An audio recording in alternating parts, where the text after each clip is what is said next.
has thrown out President Donald Trump's massive civil fraud penalty. The decision from a five-panel group in New York's appellate division changed the original decision that stood to cost Trump over $500 million. One appeals judge calling the lower court's penalty an excessive fine that violates the 8th Amendment of the United States Constitution.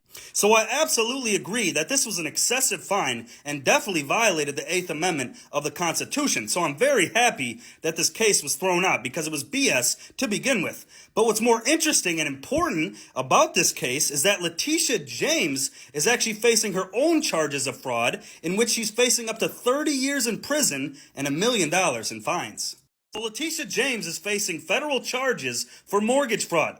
In a letter to AG Pam Bondi, the allegations claim that she has falsified bank documents and property records to gain more favorable loans and government assistance for property.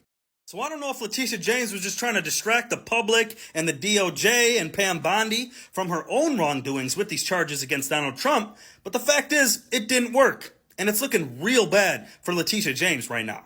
And there's a current investigation into her going on right now. And so I'll have updates for you guys soon as to what the prosecution is going to look like, what charges she's exactly going to face.